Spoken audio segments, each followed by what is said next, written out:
Hey, boys and girls, we're going to continue with our Benjamin's Box story.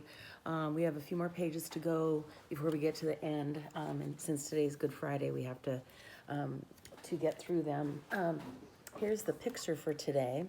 Get on the right side here. It's called The Dice and the Spear. Benjamin watched as soldiers gambled for Jesus' clothes. So that was another way of humiliating Jesus. They played a game to see who would win his clothes. And so, along with making fun of calling him king and some other things, this was another terrible way that they made fun of him, which is so sad. Finally, he forced himself to look up. Benjamin looked into Jesus' eyes and saw such sorrow and pain that it cut to his heart. But he also saw love, and like before, Jesus looked right at Benjamin. Surely this way, his way of saying all would be well. Perhaps he would even do a miracle. But instead, the sky turned dark, and Jesus cried out, "Father, into your hands I commit my spirit." The ground shook, and Jesus breathed his last. Benjamin was stunned. Jesus was dead. As if in a dream, Benjamin heard the people move about. He saw a soldier pierce his friend's side with a spear. People hurried to take down crosses and bodies before the Sabbath began. Soon they were gone, and he was alone. He picked up a stone the soldiers had gambled with and looked up at the dark sky. Why had God allowed it? Later that night, he opened his treasure box and placed the gambling stone inside. He looked at his collection. It had seemed so valuable when he believed Jesus was king, but now the strange items only filled him with unbearable sadness. So, in our egg, you can hear that. And this is something we talked about in class before. Remember we talked about the spear? And here's the little spear. And remember that we said that they wanted to make sure Jesus was dead, so they pushed the spear into Jesus' side right here, like under his ribs. And do you remember what we said came out? Tell your mommy or daddy or grandpa what came out. Blood, of course, but what else? There was something else that came out. Do you remember? Did any of you say water? So it was blood and water that came out. That's why when Father pours the wine into the cup, he also adds a little water to remind us of what happened with Jesus, with the spear. The next page is called The Cloth. Benjamin called Eli the next morning. "Come hear the news." Benjamin stuck his head out the window and rubbed his sleepy eyes. "They posted guards at Jesus' tomb," explained Eli. "Some say that Jesus will return to life." Benjamin perked up. "My grandfather told me that Jesus brought some people back from the dead. Maybe it will happen again," said Eli. "But the soldiers say they're making sure people don't steal the body." Quickly, Benjamin dressed and raced to the tomb. Could it be? Could Jesus have returned to life? How he hoped so. But the huge stone remained in place, and the guards blocked the tomb. With dark, scowling faces, they told him to leave at once. As Benjamin walked slowly down the hill, he noticed a bit of white cloth hanging from a small branch.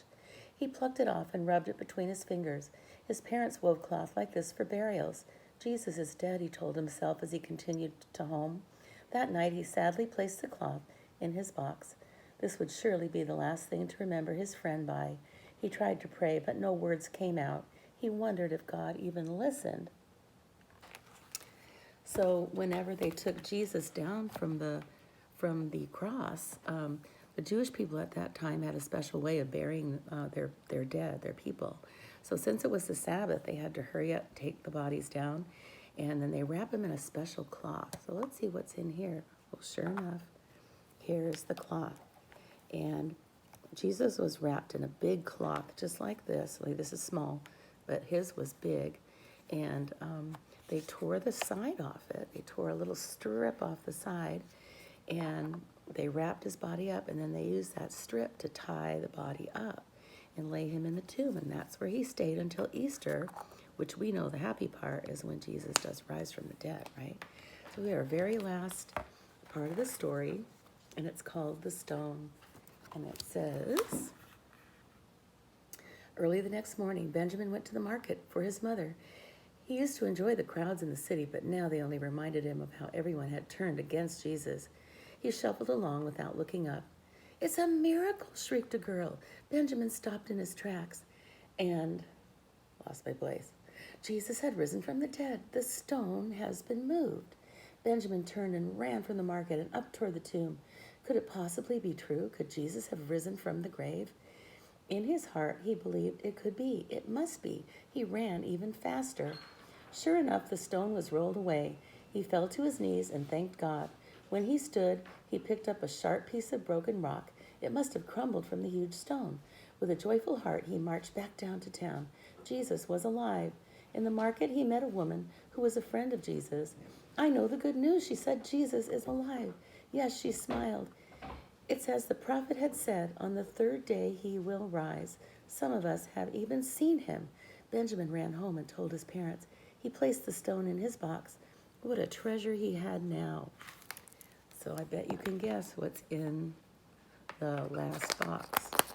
Can you hear that? Or the last egg, rather. Thinking of Benjamin's box. Something heavy and hard, right? If you guessed the stone, you are right.